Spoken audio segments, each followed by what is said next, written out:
ETF index mutual funds నేర్చుకుని stock మార్కెట్లో రాణించాలనుకుంటున్నారా? వెంటనే ఈ నెంబర్కి కాల్ చేయండి. అందులో భాగంగానే ఒక కథ చెప్తారా? అయితే చందమామలో అహింసా జ్యోతి పేరుతోటి బుద్ధ చరిత్ర ఒక పుస్తకంగా ఉంది పాత సీరియల్ 60స్లో రిలీజ్ అయింది. అది మొత్తం బుద్ధుని చరిత్ర కాకుండా అందులోంచి కొన్ని కథలు చాలా జనానికి ఆకర్షణీయంగా ఉండే మంచి కథలు ఉన్నాయి జయ. అవి తీసుకుందాం. అంగుళిమాలుడు అని ఒక గజ దొంగ. అంగుళిమాలుడు అంటే వేళ్ళని మాలలుగా వేసుకున్నాడు. అంగుళులు వేళ్ళు మాలలుగా ధరించాడు. అలాంటి ఇంట్రెస్టింగ్ కథ. అంగుళిమాలుడి కథే చాలా ప్రత్యేకంగా వినపడుతుంది. అయితే మరి ఇది అంగుళిమాలుడు ఒక దొంగ, ఒక కిరాతకుడు. బుద్ధ దర్శనం వల్ల అతను మారిపోయాడు. అది వింటాం. అసలు అంగుళిమాలుడి బేసిక్ కథ ఇంకొంచెం డిఫరెంట్గా కనపడుతుంది. కోసల రాజ్యంలో ఒక పురోహితుడు ఉండేవారట కోసల రాజు గారి దగ్గర. ఆయన భార్య లేక గర్భవతి అయ్యి ఒక కుమారుణ్ణి ప్రసవించింది. ఆ పిల్లవాడు పుట్టేసరికల్లా ఊళ్ళో అన్ని కత్తులు కటార్లు అన్నీ ధగధగా మెరిసిపోయినాయిట పిల్లవాడు పుట్టినప్పుడు. అయితే ఏమైంది, ఆశ్చర్యపోయాడు. పిల్లాడు పుట్టంగానే మన పిల్లవాడు పుట్టిన ముహూర్తంలో ఇట్లా ఎలా జరిగింది అని ఆశ్చర్యపోయి పురోహితుడు ఏం చేశాడు, ఒక జ్యోతిష పండితుడి దగ్గరికి వెళ్ళి పిల్లవాడి జనన కాలం లెక్క కట్టించాడు. ఆయన బాగా చూసి ఈ జాతకుడు గజ దొంగ అవుతాడు, ప్రపంచం వీడంటే ఉనికిపోతుంది, అందుకే కత్తులు మెరుస్తున్నాయని చెప్పాడు. ఓయ్ సరే పురోహితుడు ఏం చేశాడు, భార్య ఇంకా పురుట్లోనే ఉంది, పురుటి గదిలోనే. ఈయన పోయాడు రాజుగారి దగ్గర, కోసల రాజుగారి దగ్గరికి వెళ్ళాడు. అయ్యా మీరేమైనా విచిత్రం చూసారంటే, నా కత్తి మెరుస్తూనే ఉంది రాత్రి నుంచి అన్నాడు రాజు. మీ కత్తే కాదండి, ఊరందరి కత్తులు మెరుస్తూనే ఉన్నాయండి. బాగుంది రమ్మగారు. అలా జరిగిందట అట్లా. ఊరందరి కత్తులు మెరుస్తూనే ఉన్నాయండి. నాకు ఒక కుమారుడు కలిగాడు, వాడి జనన కాలం వల్ల ఇలా జరిగిందని అనుమానపడి జ్యోతిష్యం చూపించాను. చూపిస్తే వీడు దొంగ అవుతాడని, వీడి వల్ల ప్రపంచానికి చాలా ఇబ్బంది కలుగుతుందని ఉన్నది, పిల్లవాడిని కడతీర్చమని సెలవా అని అడిగాడు. అడిగేసరికల్లా రాజు అన్నాడు, వద్దొద్దు, ఎందుకు అట్లా, ఒక్కడి వల్ల ఏమైపోతుంది, ఒక్కడు దొంగ అయితే ప్రపంచానికి వచ్చేది ఏముంది, వాడు దొంగ అవడం వల్ల ఏదో కొంత ఇబ్బంది వస్తుంది, అది మనం మేనేజ్ చేసుకుందాం లేవయ్యా, నీకు లేక పుట్టిన కొడుకు, జాగ్రత్తగా పెంచుకో, పర్వాలేదు మేనేజ్ చేద్దాం అన్నాడు. సరేనని పిల్లాడికి అహింసకుడు వాడి పేరు, హింసే చేయని వాడు అని పేరు పెట్టి పెంచుకున్నారు. పిచ్చి తెలివైన వాడు ఎంత యాక్టివో. 8 ఏళ్ల తర్వాత 8-9 ఏళ్ళు వచ్చాక గురువుగారి దగ్గర చేర్చారు విద్యాభ్యాసానికి. ఎంత బాగా చదువుకునేవాడో, అన్నీ బాగానే ఉన్నాయి. 18 ఏళ్ళు వచ్చేసరికల్లా మొత్తం పాఠశాలలో అగ్రగణ్యుడిగా ఉన్నాడు వాడు. బాగుంది. 19-20 వచ్చినాయి. అయితే మిగిలిన శిష్యులకు ఒక మత్సరం పుట్టింది ఈ పిల్లవాడి మీద, ఈ అహింసకుడి మీద. వీళ్ళు ఎట్లా చెప్పారంటే, అమ్మగారు వాడిని ప్రత్యేకంగా చూస్తారు, అమ్మగారితో వీడు సంబంధం కలిగి ఉన్నాడని ఒక మాట పుట్టించారు. అయ్యయ్యో. గురువిణి గారితోటి, గురుమాతతో చెప్పేసరికల్లా గురువు గారికి చెప్తే ఆయన నమ్మల. ఆయన ఒక ప్రయత్నం చేసి చూద్దామని భార్య ఈ కుర్రాడితో ఎలా ప్రవర్తిస్తుందో చూద్దామనుకున్నారు. ఆవిడ మామూలుగానే ఉంది, కాకపోతే ఏంటంటే వీడు మొత్తం పాఠశాలలో అత్యంత తెలివిగల పిల్లవాడి పట్ల కొంచెం ఆపేక్షగా ఉంటారు ఆడవాళ్ళు, పెద్దవాళ్ళు సహజంగా. ఈ శిష్యుల తాలూకు మత్సరము, వీళ్ళ కుయుక్తి ఆవిడకి తెలీదు. సారా నాయన నువ్వు ఇంకొంచెం తిను, ఎదిగే పిల్లవాడివి, ఏమోనంత చదువుకునేవాడివి అని ఇంకో ముద్ద ఎక్కువ పెట్టేది. ప్రేమగా చూసేది. తెలివైన పిల్లలు, బ్రైట్ కిడ్ పట్ల ఎలా ఉంటుంది అంతే. అలాంటిదే ఈయన ఇంకోలా అర్థం చేసుకున్నాడు. మన ఏ దృష్టితో చూస్తే ఏ రంగు కళ్ళద్దాలు పెట్టుకుంటే ఆ రంగే కనపడుతుంది ప్రపంచం. దాంతో ఈయనకి ఎలాగైనా చంపేద్దామనిపించింది. తన భార్యతో సంబంధం పెట్టుకున్నాడు వీడని. చంపేయడానికి భయం వేసింది, ఎందుకంటే ఈ పాఠశాలకి ఆయన పెయిడ్ పాఠశాల అది. ఓహో. శిష్యులు ఎవరు రారు. ఇలా ఆలోచించి ఏమన్నాడంటే, ఒరే అబ్బాయి, ఇక నుంచి నీకు నేను చదువు చెప్పను, నీకు చదువు చెప్పాలంటే నువ్వు గురువాజ్ఞ ఒకటి అవలంబించాలి, నేను చెప్పింది చేయాలంటే. ఈ అబ్బాయి ఏమనుకున్నాడు హింసకుడు, అయ్యో నాకు చాలా చదువుకోవాలని, ఏం చేయమంటారో చెప్పండి అన్నాడు. 1000 మందిని చంపి 1000 మంది వేళ్ళు సమర్పించాలి నాకు నువ్వు.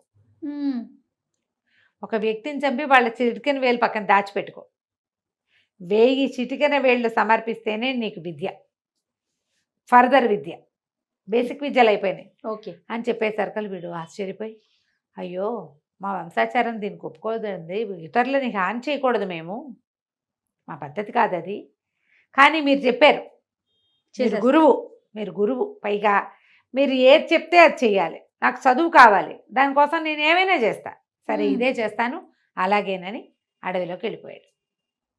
ఎవరు కనపడితే వాళ్ళని చంపేసేవాడు. వాళ్ళు వేలు కత్తిరించి దాచిపెట్టుకునేవాడు. చేస్తాడు. ఇక ఇట్లా జరుగుతోంది. ఇంకా అక్కడి నుంచి ఊరంతా ప్రచారం అయిపోయింది. వాడు చిటుకని వేళ్ళు కత్తిరించుకుంటాడని. చంపి వేలు తీసుకోవాలి, బతికుండగా వేలు తీసుకునేది కాదు. చంపేసే గురువుగారు ఏం చెప్పాడు, చంపాలి వేలు కత్తిరించాలి అన్నాడు. ఒట్టిగా వేలు కత్తిరించుకుంటానంటే వదిలేస్తారు, వేలు కత్తిరించుకొని తీసుకుంటాడు, బతికే ఉంటారు. వేలుతోటి ప్రాణం పోదు కదా, బాధగా ఉంటుంది. కానీ ఇతను అట్లా కాదు, చంపి తీసుకోవాలన్నది నియమం. క్రమంగా ఇతనికి అంగుళిమాలుడని పేరు వచ్చింది. ఈ జరిగిన క్రమం అంతా చూసి పురోహితుడి భార్య అంటున్నారు, వీడు మన పిల్లవాడిలాగానే ఉన్నాడు, వీడు మనవాడేనేమో, ఏ వయసులో వాడు గజదొంగ అవుతాడు అనేది ఒక ఇది ఉంది. వీడు దొంగ అనుకుంటున్నారు జనం. వాడిని దొంగ కాదు, ఏం కాదు, వాడు చేసే పని వేరే. అక్కడి నుంచి ఆ చుట్టుపక్కల ఊళ్ళల్లో అంతా ఎవడో వేలు కత్తిరించేస్తాడు, చంపేస్తాడని బాగా పుట్టేసింది. వాళ్ళంతా పరిగెత్తుకుంటూ రాజుగారి దగ్గరికి వచ్చారు. వాడు కొన్ని వందల మందిని చంపేశాడు, వీడిని పట్టుకోండి అని.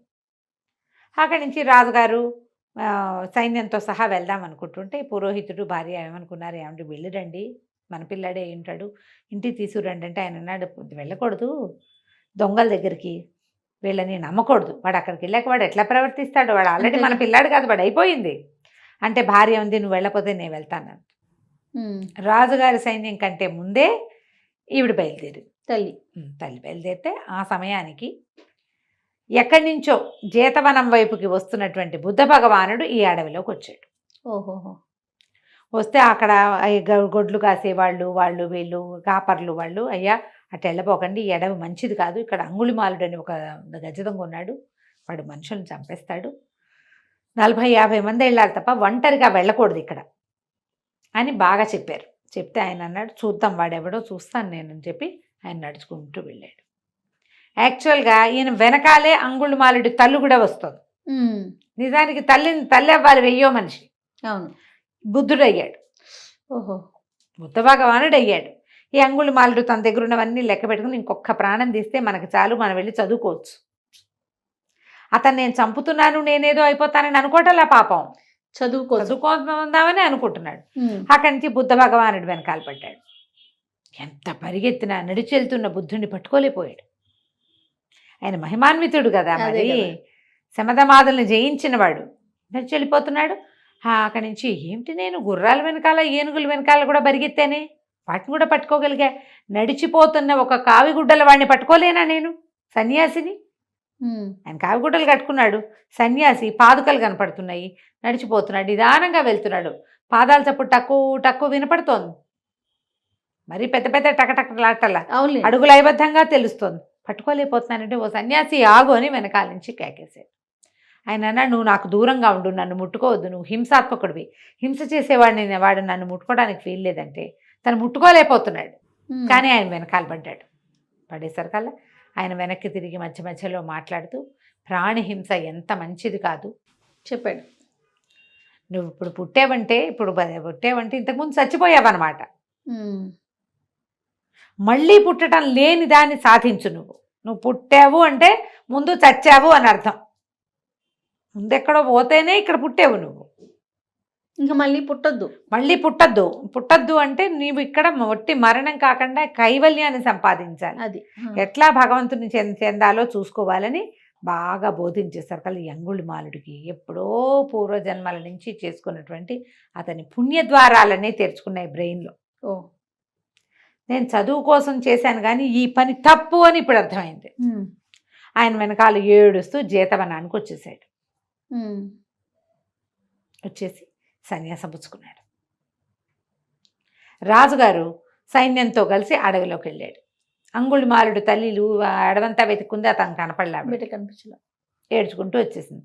రాజుగారు వెళ్ళాడు, రాజు కూడా కనపడలేదు. అక్కడి నుంచి రాజు ఏం చేశాడు, ఇంత దూరం వచ్చాం కదా, జేతవనానికి వెళ్దాం, బుద్ధ దర్శనం చేసుకుందామని బుద్ధుడి దగ్గరికి వెళ్ళాడు. వెళ్ళేసరికల్లా ఆయన కొంచెం చూచాయిగా తెలిసింది అతను ఇటు వచ్చాడు అని.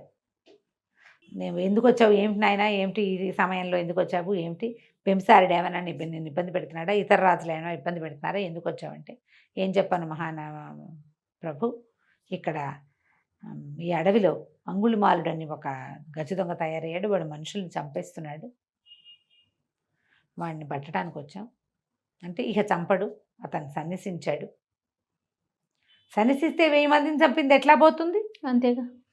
అక్కడి నుంచి ఆయన పిలిచాడు అంగుళిమాలుని. పిలిచేసరికల్లా రాజు నిర్ఘాంతపోయాడు. ఒక దొంగ, హంతకుడు, క్రూరుడు అయిన వాడిని బుద్ధ భగవానుడు వాళ్ళని దగ్గర చేసుకుంటాడని ఆయన నమ్మల. అది అంగుళిమాలుడిని చూసేసరికల్లా అప్పుడు నమ్మాడు. తనకి ఇట్లా కాసుకోక అంటారు, ఇట్లా పైకి కట్టుకునే వస్త్రం, ఆ వస్త్రం ఊడదీసి అతనికి అప్పచెప్పి ఇవ్వబోయాడు. పుచ్చుకోలేదు అంగుళిమాలుడు. నేను సన్నిసించాను, వస్త్రంతో నాకు పని లేదు, చీవరం చాలు నాకు. ఏదైనా ఇస్తే తీసుకునే లక్షణం కూడా పోయింది. రాజు చాలా ఆశ్చర్యపోయాడు. అయితే బుద్ధ భగవానుడు రాజుకి సమజాయించి నాకు అర్థమయ్యేలా చెప్పాడు కోసల రాజుకి, ఇతను ఇంకా ఎవ్వరి జోలికి రాడు, నీ దారి నువ్వు వెళ్ళిపోను. అక్కడి నుంచి భిక్షాటానికి వెళ్ళేవాట అంగుళిమాలుడు. ఓహో. ఎవ్వరు ఏమీ ఇచ్చేవాళ్ళు కదా, అతను చూస్తేనే భయపడేవారు. అతని ఐడెంటిటీని దాచుకోలే. మామూలుగా మనం చూస్తాం కథల్లో, ఇలా మారి వచ్చిన వాళ్ళు ఐడెంటిటీని దాచుకుంటారు. అవును. ఇతను దాచుకోలే. ఇతనే అంగుళిమాలుడు, ఇంతమందిని చంపినవాడు అన్న మాట బయటకు వచ్చేసింది. అతను చూస్తేనే భయపడి వణికిపోయేవాళ్ళు, ఎవరు అన్నం కూడా పెట్టేవాళ్ళు, ఆకలి దహించుకుపోయేది పాపం. అయ్యో. అయితే ఇతను చూశాడు ఒకరోజు, ఒక అమ్మాయి, ఒక ఆవిడ ప్రసవ వేదంతో విపరీతంగా బాధపడుతూ కనపడింది రోడ్డు మీద. ఇంతమందిని ప్రాణాలు తీసిన వాడు ఒక జీవికి ప్రాణం ఇవ్వడం కోసం ఆ తల్లి పడుతున్న కష్టం చూసి నీరైపోయాడు. ఏడుస్తూ వచ్చాడు. కష్టపడి కంటారు, వాళ్ళని చంపేశాను నేను. అప్పుడు తెలిసింది, తెలుసు అతనికి, ఈ దుఃఖాన్ని నేను తట్టుకోలేకపోతున్నాను, ఈ దుఃఖాన్ని తట్టుకోలేకపోతున్నాను, నేనేం సహాయం చేయలేను, ఒకరి పుట్టుకకి కారణం కాలేను, నేనేం చేయలేను, వాళ్ళకి చంపడానికి మాత్రం నాకు చేతులు వచ్చాయి, నేను ఇంత పని చేశాను. జీవుడు బయటికి రావడానికి ఎంత వేదన అనుభవిస్తాడు, ఆ తల్లి ఎంత హింసను అనుభవిస్తుంది, ఎంత కష్టపడతారు. దుఃఖాన్ని తట్టుకోలేక విపరీతంగా ఏడ్చాడట. బుద్ధ భగవానుడు అన్నట్ట, నువ్వు ప్రతిజ్ఞ చేయి, వెళ్ళు, సత్యప్రమాణం చేస్తే ఆ అమ్మాయి గర్భవేదన తగ్గుతుంది, శిశువుని ప్రసవిస్తుంది సులువుగా. నా తప్పేమీ లేదు, తెలిసి నేను ఎవ్వరికీ అపకారం చేయలేదు అని ప్రమాణం చేయమన్నాడు. అప్పుడు ఇతను అన్నాడు అంగుళిమాలుడు, అదే మన అహింసకుడు, నేను అట్లా అబద్ధాన్ని చెప్పలేను, చేశా, నేను ఇంతమందిని చెప్పానంటే, కాదు, నువ్వు సన్యాసం పుచ్చుకోకముందు చేసావు, ఇది నువ్వు 2వ జన్మ ఎత్తావు, ఈ జన్మలో నువ్వు ఎవ్వరికీ ఏ అపకారం చేయలేదు, నువ్వు అది నమ్ముతున్నావా అన్నాడు. నమ్ముతున్నాను. నువ్వు సన్యాసం పుచ్చుకున్నది నిజమయ్యి నువ్వు నమ్మి తీసుకుంటే ఆ మాట వెళ్ళి ప్రమాణం చేయి, నీలో నిజం ఉంటే ఆమెకి ఆ హింస తగ్గిపోయి ప్రసవం సులువుగా అయిపోతుందంటే ఇతను మళ్ళీ వెనక్కి వెళ్ళాడు. ఆ ప్రసవ వేదన పడుతున్న స్త్రీ దగ్గర ప్రమాణం చేసేట, తెలిసి నేను ఎవ్వరికీ ఏ అన్యాయము ఏ హింస చేయలేదు, ప్రాణి హింస చెయ్యని వాడనైతే ఈవిడికి, ఈ స్త్రీకి సుఖప్రసవం కావాలంటే 5 నిమిషాల్లో ప్రసవించేసిందట. బా, గ్రేట్. ఆ తర్వాత అతను చాలా బాధపడి పదే చెప్పేబట్ట.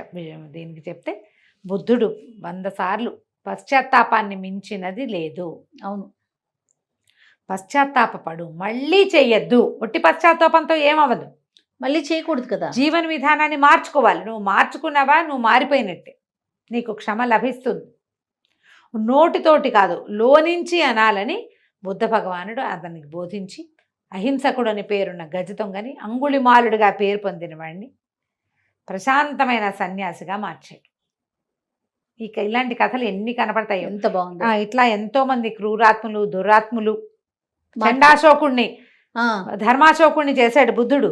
అవును, బుద్ధిజమే కదా, అహింస మీద నమ్మకం కలిగించాడు. అవును, ఇలాంటి కథలు ఒక 5-6 కనపడతాయి. వీళ్ళు వెంబడి చెప్పుకుంటాం. తప్పకుండా రమ్మగారు. నమస్తే. నమస్తే.